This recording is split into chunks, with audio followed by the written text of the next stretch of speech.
What's good with y'all? This is my website. If you want to remove your own collections or repair your own credit, I have the letters. And if you want to book consultations or have me repair your credit for you, you can go ahead and tap in. The link is in the bio. Alright, what's good with y'all boys, man? This is KJ Lee and I'm back with another vid. So today is going to be a good vid. It's going to be what exactly people do wrong in the credit game that I see a lot. Now, I know a few years back, authorized users and trade lines really used to be the move, right? Now, pretty much what a trade line is, or authorized user, whatever you really want to call it, is basically when, say like your dad, he's had 10 years of credit, he got an 800 credit score, and he wants to add you on one of his oldest cars that got the most history. And he adds you on there. Now you will have that type of history on your report. Now, it used to be the move years and years ago, but they did nerf it. Like, it used to be so simple, like, you would just get a trade line, put it on there, and then go to a bank, because the trade line you got 20K. And then they'd be like, oh, he got 20K? But since everybody kept doing it, and then a lot of the scammers kept putting it on CPNs and burning it out, you know what I'm saying? They kind of nerfed it to where they want to see what's really on your primary account.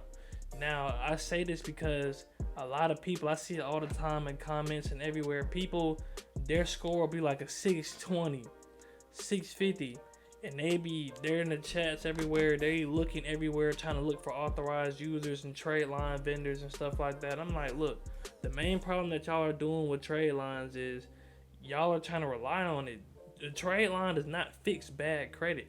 If you got collections, late payments, and all this, what makes you think you're gonna get max funding just because you spent 500 on the trade line?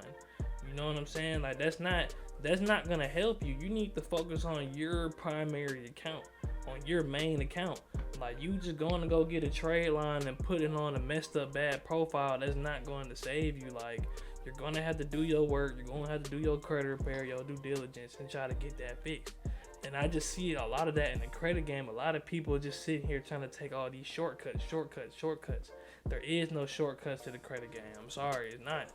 Like, you're just gonna have to fix your personal credit. And it's so much stuff that can come with fixing your personal credit. You can fix your personal credit and get business credit. You can get the personal guarantee.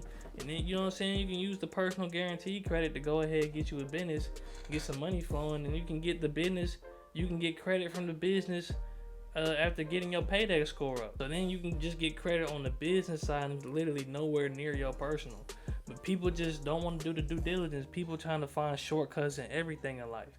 Like, if you messed up your score, you're going to have to own up to that and get it fixed. Or learn how to fix credit and fix it. Like, do your own due diligence. Like, you out here trying to take shortcuts, buying AUs, and then people, I done seen people taxing with the trade lines. Like, I done seen some people, the vendors, they talking about 1,000 for like a month using it. What's the point of even, that's, a trade line is just supposed to be something sauce on top of it. You know what I'm saying? Like, the Chick-fil-A sandwich is already good, but when, you know what I'm saying, you got to get the Polynesian, the double dip in there. It's just something on top of it. That's not something like, what's the point of having Polynesian sauce if you don't got the Chick-fil-A sandwich? Like, you know what I'm saying? Like, that's not the move.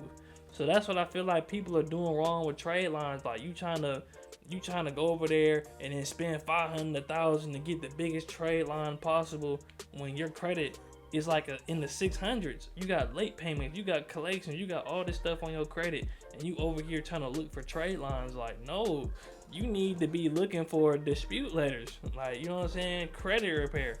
Go ahead and get that fixed. And then if you want to get a trade line to add on there, then that's cool. But my thing is with the trade lines is, I done seen people with a blank profile.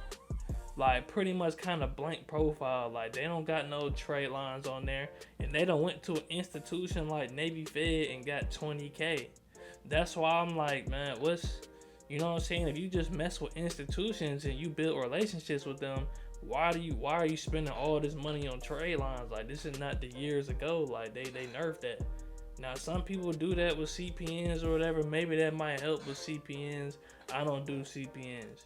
You know what I'm saying? I just know with the personal credit, if your personal credit is messed up, why are you over here trying to search for $500, $1,000 trade line? You can be using some of that money to fix your personal credit. And then you can go to these institutions and leverage your own name.